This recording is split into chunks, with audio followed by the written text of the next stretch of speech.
नमस्कार, मैं डाइटिशियन दीपिका ए भाटिया। हमारी कैंसर सीरीज चल रही है कैंसर रिकवरी गाइडेंस के ऊपर। तो मैंने बहुत सारे एक्सपर्ट्स को बुलाया है इसके अंदर कि किस तरीके से आप अपने आप को इन चीज़ों से ठीक रख सकते हैं या इस तरीके की बीमारियों से आप कैसे बच सकते हैं। तो हमारी सीरीज़ अब सेकंड सीरीज़ स्टार्ट हो गई है, तो आशा करती हूँ आप सब लोगों को काफ़ी अच्छा रिस्पॉन्स मिल रहा होगा हमारे द्वारा। जो हम ये सब काम कर रहे हैं वो सिर्फ हमारा एक नोबल कॉज है, तो आप कोशिश कीजिए इसको आगे से आगे शेयर करने की। तो आज मैं बात करने जा रही हूँ जो हमने जहाँ पर टॉपिक छोड़ा था, हेल्थ ऑडिट। तो हेल्थ ऑडिट के अंदर और सेकंड सिलेबस जो हमारा स्टार्ट हो रहा था जिसके अंदर स्पिरिचुअलिटी, योगा और तरह तरह की चीज़ें थी। तो जिसके अंदर हमारे योगा एक्सपर्ट आ रहे हैं सचिन तिवारी जी, जो कि आपको बताएंगे कि किस तरीके से जब कैंसर होता है, ड्यूरिंग कैंसर या पहले आप कैंसर को किस तरीके से बचाव के रूप में ले सकते हैं या अपने आप को प्रिवेंट कर सकते हैं योगा से। और आफ्टर अगर कैंसर हो भी गया है, ड्यूरिंग कैंसर आप किस तरीके से योगा और मेडिटेशन से आप अपने आप को ठीक रख सकते हैं। इसी तरीके से हमारी एक साइकोलॉजिस्ट है मोनिका चोपड़ा, वो भी आपको बहुत अच्छे टिप्स देंगी कि आपकी साइकोलॉजी कैसे मैटर करती है इस मामले में। तो इस तरीके के हमारे बहुत सारे एक्सपर्ट्स हैं जो इसके अंदर आपको बताएंगे। इसमें होम्योपैथिक रेमेडीज भी किस तरीके से काम करती हैं वो भी हम आपको बताएंगे, और सप्लीमेंट्स। तो आज जो मेरा स्पेशल है कि मैं आपको कुछ बताऊं, तो वो यही है, हमने सोचा था इंटरव्यूज़ लेने की, लेकिन लॉकडाउन के दौरान ये सब बहुत मुश्किल हो रहा है। लेकिन हमारी यही कोशिश है कि आप लोगों तक हम अच्छी से अच्छी चीज़ें पहुंचाएं और अच्छी बात आपके सामने लेकर आएं, ताकि आप लोग घर में बैठकर भी इन चीज़ों पर अमल कर सकें। तो बस आज मैं यही बोलना चाहती हूँ कि हेल्थ ऑडिट के बारे में, जिस तरीके से मैंने पहले बोला था कि कैसे आप अपना हेल्थ ऑडिट बना सकते हैं, कैसे आप अपनी फाइल्स को तैयार कर सकते हैं, किस तरीके से अपने स्लीपिंग पैटर्न्स को देख सकते हैं। क्या मैंने पहले आहार गलत किया, क्या मैंने पहले गलत खाया, क्या मेरा लाइफस्टाइल रहा, क्या मैं आगे इस लाइफस्टाइल से अपने आप को ठीक रख सकता हूँ। बिल्कुल। दूसरी बात कि जब आप लोग किसी को कैंसर निकल जाता है या डिटेक्ट होता है तो क्या होता है, उससे उसके पहले उसके दिमाग में बहुत सारी चीज़ें चल रही होती हैं। उसका दिमाग रोलर कोस्टर की तरह घूम रहा होता है। कहाँ जाऊँ, क्या करूँ, कैसे करूँ, किस तरीके से मैं इस चीज़ से उभर के आऊँगा। और सबसे बड़ी बात, जब कैंसर होता है वो ज़रूरी नहीं है आप उस टाइम 40 इयर्स के हो सकते हैं, आप उस टाइम 60 इयर्स के हो सकते हैं, आप 30 इयर्स के हो सकते हैं या 12 साल के बच्चे हो सकते हैं। तो अगर तो 50 साल के अंदर कैंसर डिटेक्ट हो रहा है तो आप बहुत सारी अपनी जो तमन्नाएं हैं या बहुत सारी चीज़ें हैं वो आप खो देते हैं वैसे ही। फिर हमारे हार्मोन्स चेंज हो रहे होते हैं, और कैंसर जब आता है तो बहुत सारी कई बार बीमारियों के साथ आता है। कई बार किसी को डायबिटीज़ होती है, किसी को कोलेस्ट्रॉल की प्रॉब्लम होती है, किसी को अनीमिया होता है। तो कैंसर ऑलमोस्ट जो है वो बहुत सारी बीमारियों के साथ आता है। थायराइड है, किसी को कुछ है, किसी को कुछ है। अगर किसी लेडी के अंदर ये सब प्रॉब्लम्स आ गई, मान लिया एक लेडी 40 साल की है, उसको ये प्रॉब्लम आ गई, तो उसको किस चीज़ को पहले टैकल करना है, कैंसर को टैकल करना है या सारी बीमारियों को टैकल करना है। तो ये बहुत ज़रूरी है, ये टॉपिक बहुत इम्पॉर्टेंट है जो कि सब लोगों के दिमाग के अंदर चल रहा होता है। कीमो करवाऊंगी तो क्या होगा, रेडिएशन कराऊंगी तो क्या होगा। सबसे पहले मैं आप लोगों को ये सजेस्ट करूंगी, अगर कैंसर हो गया है किसी भी एज में, तो आप लोगों को सबसे पहले देखना है किस ट्रीटमेंट के साथ आप बिल्कुल ठीक हो सकते हैं, किस ट्रीटमेंट से आप कैंसर को ठीक कर सकते हैं और किस तरीके से उसको फाइट कर सकते हैं। हो सकता है किसी की ब्रेस्ट में कैंसर है तो उसको रेडिएशन से ही ठीक करना पड़े। तो हमें पता है कि रेडिएशन से स्किन जल जाती है, बाहर की स्किन जल जाती है, अंदर के वो जो सेल्स है उसको वो डैमेज करता है, उसको बिल्कुल ठीक कर रिड्यूस कर देता है। तो कीमो का भी यही काम होता है, ट्यूमर्स को रिड्यूस करना। तो सबसे पहले तो आप ये देखिए कौन कौन सी थेरेपीज हैं इसके अंदर। तो हमारे पास 3 ऑप्शंस होती हैं इसमें, इम्यूनोथेरेपी, रेडिएशन एंड कीमोथेरेपी, 3 हमारे पास ये चीज़ें होती हैं। लेकिन अगर आप पॉजिटिव नहीं हो तो ये जो थेरेपीज हैं ये आप पर असर नहीं करेंगी, इसलिए आपको पॉजिटिव रहना ही पड़ेगा। और दूसरी बात, बहुत सारे लोग हैं जो कई बार वो बताना नहीं चाहते कि हमें कैंसर है, वो अपने अंदर ही उस चीज़ को रखना चाहते हैं। तो आप अंदर ना रखकर उसको आप बाहर निकालिए। अगर आप अपने आप को सोशल डिस्टेंसिंग पे रख लेंगे, यानी कि किसी से फ़ोन पर बात नहीं करेंगे या किसी को नहीं कुछ बताएंगे, तो आप अंदर ही अंदर घुटते रहेंगे। तो इसलिए जो कैंसर का जब पेशेंट अगर डिटेक्ट होता है तो सबसे पहले उसके अंदर डिप्रेशन, स्ट्रेस और एंजाइटी, ये 3 चीज़ें सबसे पहले आ जाती हैं, और वो सोता नहीं है, उसको नींद नहीं आती। तो ये बहुत सारी चीज़ें जो हैं उसके अंदर आ जाती हैं, और वो फिर वो सोचने लग जाता है कि मेरे खाने का तो कोई फ़ायदा नहीं है। और बहुत सारे लोग जो हैं वो सुसाइड कमिट के लिए चांस लेना शुरू कर देते हैं कि इस तरीके की सर्जरीज या ये सब चीज़ें मैं नहीं करवा सकता, तो इट्स बेटर कि मैं मर जाऊँ। तो मैं आप लोगों को अवेयर करने के लिए इसलिए यहाँ बैठी हूँ। मैं अच्छे से इस चीज़ को समझती हूँ कि उस टाइम क्या आपकी सिचुएशन होती है। मेरा वो जो सिचुएशन था, मेरे सामने मेरे यंग बच्चे थे और मुझे नज़र आ रहा था कि इन लोगों का अब करियर है। तो मैं ये सोचती थी कि अगर मैं चली गई या मेरी ज़िंदगी नहीं रही तो ये क्या करेंगे, इनको कौन बताएगा, इनके पिताजी अपना काम करेंगे कि ये सब कुछ इनको बताएंगे। तो अपनी सोच आपको सही रखनी पड़ेगी। अगर आप सोच सही नहीं रखेंगे, बिकॉज़ ये जो ज़िंदगी है वो वन टाइम, बहुत अच्छी ज़िंदगी जो आपको मिली है, मनुष्य जीवन का जो चोला मिला है, ये जो मिला है इसको आप संयम से और अपनी सोच से ठीक रख सकते हैं, इसको बैलेंस कर सकते हैं। कैंसर आ गया है तो कोई घबराने वाली बात नहीं है। मैं जानती हूँ इसका इलाज जो है वो बहुत ज़्यादा पेनफुल है, लेकिन अगर कुछ पेन से हमें कुछ हासिल होता है या हमारी ज़िंदगी हमें वापस मिलती है, तो क्या हम लड़ना बंद कर देंगे? अब मैं आपको छोटे छोटे टिप्स बताती हूँ किस तरीके से आपको डिप्रेशन से बाहर निकलना है उस टाइम, और किस तरीके से आपको ऐसी चीज़ें अपने मन के ऊपर हावी नहीं करनी। सबसे पहले आपको थोड़ी रिश्तेदारों से, अपने जो ऐसे रिश्तेदार हैं जो आपको पता है कि वो आपको देखकर खुश नहीं होते, उनसे थोड़ी दूरी बनाइए अपने रिलेटिव से। फिर उन रिश्तेदारों में से उन लोगों को चूज़ कीजिए जो आपके साथ रहते हैं या आपका अच्छा सोचते हैं। चूज़ आपको करना होगा कि किस तरीके के लोग आपको पसंद हैं। फिर आप रोज़मर्रा की ज़िंदगी में अपनी डायरी लिख सकते हैं। उसके अंदर, अपनी डायरी के अंदर हमेशा पॉजिटिव चीज़ें लिखिए। फिर पॉजिटिवनेस के साथ आप बहुत सारी चीज़ों को आप ठीक कर लेंगे, और अपने आप को डिप्रेशन का शिकार कभी मत होने दीजिए। अपने आप को बिजी रखिए। जानती हूँ उठा नहीं जाता, बहुत सारी चीज़ें होती हैं, कई लोग बिल्कुल सोए रहते हैं, उठते ही नहीं हैं, और कई लोग बहुत हाइपर एक्टिव हो जाते हैं और एंजाइटी का शिकार हो जाते हैं। हाइपर एक्टिव मीन्स उनका दिमाग जो है वो बहुत ज़्यादा चलना शुरू हो जाता है शरीर की बजाय। हॉर्मोन्स में बहुत चेंजेस आते हैं, ड्रास्टिक चेंजेस आते हैं, ब्रेन की मेमोरी लो हो जाती है, आंखें वीक हो जाती हैं, आईसाइट बहुत ज़्यादा वीक हो जाती है जब कीमो चल रही होती है। तो मैं उसी के साइड इफ़ेक्ट्स और उसके अंदर जो चीज़ चल रही होती है आपकी बॉडी के अंदर, उसके बारे में ही बता रही हूँ। हर पेशेंट अलग है कैंसर का, किसी को पेट का कैंसर है, किसी को यूट्रस का कैंसर है। अब मान लिया किसी को 50 प्लस की एज में है, उसको यूट्रस अगर कैंसर हो गया तो उसने यूट्रस रिमूव करा दिया, तो उसको लगेगा कि मुझे कोई फ़र्क नहीं पड़ा। लेकिन हमारे को जो फ़र्क पड़ता है वो कीमो से पड़ता है। हमें जब कीमो चलती है तो कीमो के अंदर बहुत पेनफुल हमें मिलता है। हमारा शरीर जो है उस चीज़ को एक्सेप्ट नहीं कर पाता। तो बस मैं उसी के बारे में बात करना चाहती हूँ कि आपको तब कैसे पर्सन्स की ज़रूरत पड़ती है।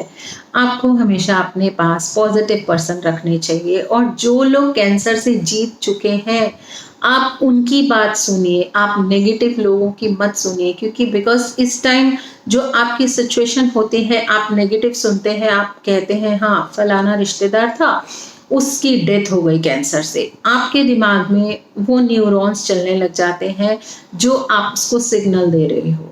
आपने अपने दिमाग को सिग्नल दे दिया कि कैंसर एक ऐसा वर्ड है जिसके अंदर पर्सन खत्म हो जाएगा। तो ऐसा आपने नहीं सोचना है, आपने सिर्फ वही सोचना है जो आपके लिए हितकर है, जो आपके लिए सही है। तो अपने हिमायती चुनिए उसके अंदर, ताकि वो आपके घर में रहकर भी हेल्प कर सकते हैं। देखिए कैंसर कोई ये नहीं है कि सिर्फ इंडिया में ही है, cancer all over the world है। यहाँ हमें मेड्स मिल जाती हैं, बाहर के कंट्रीज में मेड्स नहीं मिलती, तो हमें सोशल भी रहना पड़ता है। अगर हम लोग सोशल नहीं रहेंगे, हम अपनी बात को नहीं बयां कर सकेंगे, इमोशंस को अंदर ही अंदर अगर हम दबाते रहेंगे तो 10 बीमारियों के और शिकार हो जाएंगे और हमारी कीमो वर्क नहीं करेगी। कीमो, अगर आपको लगता है कि कीमो चल रही है या रेडिएशन चल रही है, आपको उस टाइम बहुत पॉजिटिव रहना है, बहुत स्पिरिचुअल रहना है। इसके अंदर हमारी जो चेंजेस आते हैं वो हॉर्मोन्स बिल्कुल चेंज हो जाते हैं। आप सोचते हो पहले जैसी लाइफ हो जाएगी, आपका जो पार्टनर है, आप पार्टनर के साथ अगर रह रहे हो, इंटीमेसी दोबारा से शुरू हो जाएगी, तो फिलहाल वो सब चीज़ें नहीं होती हैं। उसके अंदर आपको उसके लिए टाइम लगता है हॉर्मोन्स चेंज होने में, बिकॉज इसमें हॉर्मोन्स बहुत लो लेवल पर चले जाते हैं। इसलिए आप उसके लिए मत घबराइए कि आपका दोबारा लाइफ वैसा नहीं हो सकता। तो बिल्कुल हो सकता है। हाँ, कुछ लोग सोचते हैं कि कैंसर जो है, बहुत सारे लोगों से जब मैं बात करती हूँ तो लोग क्या बोलते हैं, अरे इससे अच्छा तो हम मर जाते, पता नहीं कैसे हमने पाप किए थे, या ये पिछले जन्म में हमने कैसे पाप किए थे जो हमें कैंसर हो गया, या दुनिया भर की ऐसी बातें वो लोग सोचने लग जाते हैं। अरे ये मुझे क्यों हो गया, मैं सुसाइड ही कर लूँ, इससे बेटर है, मैं नहीं जी सकती, घर वालों का पैसा लगा रही हूँ, बहुत कुछ। तो आप इस चीज़ को ब्लेस्ड क्यों नहीं बना सकते? कैंसर आया है तो हमें उससे लड़ना है और हमें उसको ब्लेस्ड बनाना है कि ये आया था, हमने बहुत कुछ लर्न किया था। मैं अपने आप को बहुत ब्लेस्ड मानती हूँ कि मुझे कैंसर आया और मैंने बहुत कुछ सीखा, उस चीज़ से सीखा, और शायद मैं आज इसी वजह से सबकी हेल्प कर पा रही हूँ, सब लोगों से मैं जुड़ पा रही हूँ। मेरी हेल्थ बहुत अच्छी नहीं रहती है कि मैं सोचूं कि बहुत अच्छी हेल्थ रहती है, लेकिन मैं फिर भी फिट हूँ, बिकॉज मैं अच्छा डाइट ले रही हूँ, अच्छा खा पी रही हूँ और बहुत खुश रहती हूँ। खुश रहना बहुत ज़रूरी है हमारी लाइफ के अंदर। अगर हमें प्रॉब्लम्स आ भी रही हैं, अब जब आप डिप्रेशन के मान लिया शिकार हो गए, आपको बहुत सारी प्रॉब्लम्स आ रही हैं, तो सबसे पहले आपको पॉजिटिव थॉट्स, पॉजिटिव सब कुछ देखना है। आप मूवीज़ देखिए जो पॉजिटिव है, रोने धोने वाली मूवीज़ नहीं देखनी। आप म्यूज़िक का सहारा ले सकते हैं, किसी को बुला सकते हैं घर में कि वो आपको म्यूज़िक सिखाए, क्योंकि म्यूज़िक एक ऐसी चीज़ है जब आप उसको सुनते हैं तो आपके अंदर तक की जो वाइब्स हैं वो आपकी शुरू हो जाती हैं, रोंगटे खड़े हो जाते हैं जिसको हम बोलते हैं। तो इस तरीके की चीज़ें, वो एक थेरेपी है, म्यूज़िक एक थेरेपी है। आप म्यूज़िक से भी अपने आप को ठीक रख सकते हैं। जैसे कि अगर मैं अपनी बात करूं तो मेरे घर के अंदर जब मैं लेटी होती थी या जब मैं बैठी होती थी, तो मेरे घर में पूरा दिन या तो जपजी साहब का पाठ चल रहा होता था या गायत्री मंत्र पाठ चल रहा होता था। ज़्यादातर मेरे घर में गायत्री मंत्र का पाठ चल रहा होता था, तो वो गायत्री मंत्र चलता रहता था। तो आप उतनी जल्दी ही उस चीज़ को हील कर पाएंगे, क्योंकि उस परमात्मा में इतनी शक्ति है कि आपको ज़्यादा देर तंग नहीं करेगा वो। और अगर आप तंग हो भी रहे हैं तो अपनी वजह से हो रहे हैं, क्योंकि आपने पहले अपना ध्यान नहीं रखा। इस वजह से आपको अपना ध्यान भी रखना पड़ेगा, और स्पिरिचुअल रहकर और अपने माइंड को बिल्कुल सेट रखकर ही आप कैंसर पर विजय पा सकते हैं। हम इस एनजीओ के द्वारा जो अवेयरनेस का काम कर रहे हैं वो इसी वजह से कर रहे हैं क्योंकि मेरे फादर को भी कैंसर था और मैं जानती थी वो बहुत स्ट्रॉन्ग पर्सन थे, लेकिन स्ट्रॉन्ग पर्सन होने के साथ साथ कब उन्होंने इस बीमारी से लड़ना छोड़ दिया हम लोगों को पता ही नहीं चला। आप लोगों को जब कैंसर होता है, किसी को गले का, किसी को कहीं का, देखिए बिल्कुल आप खा नहीं सकते, आप पी नहीं सकते, आप सो नहीं सकते, ऑब्वियसली है, बहुत लंबा समय आपको फाइट करना पड़ता है। मैं सब चीज़ें समझ सकती हूँ, शायद मेरी एज जो थी वो छोटी थी इसलिए मैंने उस चीज़ को ठीक कर लिया, लेकिन मेरे से भी बहुत छोटी एज के थे जो बहुत लोग इस टाइम दुनिया में नहीं है। ये आपके ऊपर डिपेंड है, आपको किस तरीके की लड़ाई करनी है, किस तरीके की लड़ाई लड़नी है। तो मैं सिर्फ इतना जानती हूँ कि अगर आप लड़ पड़े इस टाइम और उठ खड़े हुए तो आप लड़ जाएंगे और इस चीज़ से जीत भी जाएंगे। तो बस इतना ही चाहती हूँ आप लोगों से, जो लोग भी मेरी बात सुन रहे हों वो पॉजिटिव रहें, विल पावर को स्ट्रॉन्ग रखें और कैंसर से लड़ें। क्योंकि मुझे आज भी वो किस्सा याद है, मेरे एक एक रोम में दर्द होता था, एक एक जब सेल के अंदर दर्द होता था जब मुझे कैंसर था और मुझे नींद नहीं आती थी। तो मुझे रात ऐसी लगती थी कि रात हो ही ना, इससे बेटर है रात ही ना हो, मैं सो ही नहीं सकती। तब मैंने स्लीपिंग पिल्स का सहारा लिया जिसकी वजह से मुझे नींद आती थी और इधर गायत्री मंत्र चलता था, इधर मेरे बच्चे जो हैं वो मेरी टांगे दबाते थे, मेरे हस्बैंड मेरा सर दबाते थे, तब मैं 4-5 घंटे सो पाती थी। तो आपको किसी चीज़ का अगर उस टाइम सपोर्ट चाहिए, किसी मेडिसिन का, तो आप ज़रूर लें सपोर्ट। यानी कि जैसे कि अभी सप्लीमेंट्स की हम बात करेंगे, ashwagandha is a very good supplement. अगर आप अश्वगंधा उस टाइम लेते हैं तो आपकी नर्व्स को भी काम करता है। और भी बहुत सारे सप्लीमेंट्स हैं इस तरीके के, कैनाबिस ऑयल है जिसके अंदर ऐसी चीज़ें पाई जाती हैं जो स्पेशल कीमो के दौरान दिया जाता है। तो इस तरीके के बहुत सारे सप्लीमेंट्स हैं जिससे आप सपोर्टिव सिस्टम भी बोल लो, तो उस टाइम आपको सपोर्टिव सिस्टम उस टाइम मिल जाएगा कैंसर के लिए। तो आप लोग कभी भी मुझसे संपर्क कर सकते हैं, मैं आपको बिल्कुल सही गाइड करूँगी किस किस तरीके से आप उस टाइम आपको किस तरीके के सपोर्ट चाहिए होते हैं। हम मेंटली भी आप लोगों को सपोर्ट करेंगे, मॉरली भी आपको लोगों को सपोर्ट करेंगे। तो मेरा तब से ये मकसद बन चुका है, जब मुझे कैंसर हुआ था तब से ये मकसद बन चुका है कि अगर मेरी जो सेकंड लाइफ है जो मुझे मिली है तो वो मेरी सिर्फ सेवा में जानी चाहिए। मैं कोशिश करूँगी कि मैं सब लोगों की सेवा कर पाऊँ और लोगों को इस तकलीफ़ से निकाल पाऊँ, और चाहूँगी कि ये तकलीफ़ हो ही ना। तो बस इतना ही मैं चाहती हूँ, कोशिश कीजिए, इस वीडियो को शेयर कीजिए और हमारी कैंसर अवेयरनेस का जो हमारा प्रोग्राम चल रहा है उसको आगे से आगे भेजिए ताकि लोग हम लोगों से जुड़ सकें और सही गाइड हो सकें। देखिए, डॉक्टर्स अपनी जगह है, डॉक्टर्स एक अपना सपोर्टिव सिस्टम है, क्योंकि अगर आपको सर्जरी लिखी है तो सर्जरी कोई नहीं कर पाएगा, वो डॉक्टर ही कर पाएगा। किसी को किडनी प्रॉब्लम है, ऑब्वियसली अगर किसी को लिवर प्रॉब्लम है, लिवर के बिना कोई नहीं रह सकता, हार्ट के बिना कोई नहीं रह सकता, लेकिन उस टाइम आपको मॉरल सपोर्ट भी चाहिए, क्योंकि अंग जो हैं हमारे शरीर के अंदर जो ऑर्गन्स बने हुए हैं वो हमारे दिमाग से भी चलते हैं। अगर हम सही दिशा में अपना दिमाग चलाएंगे, हम सही उस पर डाइट लेंगे, सही उस तरीके से चलेंगे सपोर्टिव सिस्टम पर, तो 100% है हम उससे निकल जाएंगे। और अगर हम नहीं भी निकल पा रहे, मान लिया 1% हम सोच रहे हैं कि हम नहीं निकल पाएंगे, तो कम से कम उस टाइम पेन तो नहीं होगा, कम से कम हम उस टाइम परेशान तो नहीं होंगे उस चीज़ को लेकर। तो बस मेरा इतना ही सब लोगों से दरखास्त है कि आप कोशिश कीजिए, ऐसा ना हो कि आपने कोशिश भी नहीं करी और आप अपनी ज़िंदगी से हाथ धोकर बैठ गए। जानती हूँ उस टाइम कुछ नहीं खाया जाता, बहुत सारी चीज़ें हैं जो मुंह में छाले पड़ जाते हैं या बहुत सारी प्रॉब्लम्स हैं, लेकिन सिर्फ वो 3 दिन से 4 दिन तक रहते हैं और उसके लिए बहुत सारे सपोर्टिव सिस्टम हैं जिससे आप उन चीज़ों को ठीक कर सकते हैं। उसका तरीका मैं ज़रूर आपको बताऊँगी नेक्स्ट वीडियो के अंदर, तो आप देखते रहिए हमेशा कि क्या हमारे सपोर्टिव सिस्टम हो सकते हैं, क्या हमारे सप्लीमेंट्स हो सकते हैं, किस तरीके से हम इस चीज़ से बचाव रख सकते हैं। योग मंत्रा द्वारा आपको उज्ज्वला जी ने बहुत अच्छी अच्छी चीज़ें बताई कि ओम का उच्चारण करने से क्या क्या चीज़ें हो सकती हैं आगे भी। तो अगर आप अपने लाइफस्टाइल में इस तरीके की चीज़ें लेते हैं तो 100% है आपको पहले तो कैंसर होगा नहीं, और अगर कैंसर हो भी गया है तो आप उस चीज़ से निकल जाएंगे। बिकॉज़ मैंने अपनी लाइफ में स्पिरिचुअल हेल्प बहुत ज़्यादा ली है, और बहुत ऐसी सपोर्टिव मेडिसिन्स भी ली हैं जिसकी वजह से मैं आज बिल्कुल ठीक हूँ। तो मैं अपना एक्सपीरियंस भी बताऊंगी और कई लोगों के एक्सपीरियंस जो मेरे डाइट के द्वारा और मेरे सप्लीमेंट्स के द्वारा ठीक हुए हैं, वो भी आपको ज़रूर एक्सपीरियंस बताऊंगी।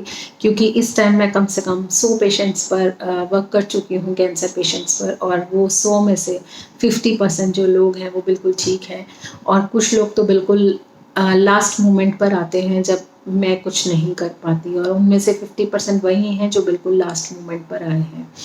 तो आप कोशिश कीजिए कि आस एक प्रयास के साथ जुड़िए, और आपको हमेशा हम अच्छी गाइडेंस देते रहेंगे।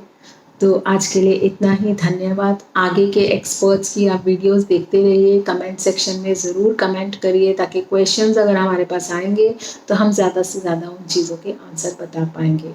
धन्यवाद।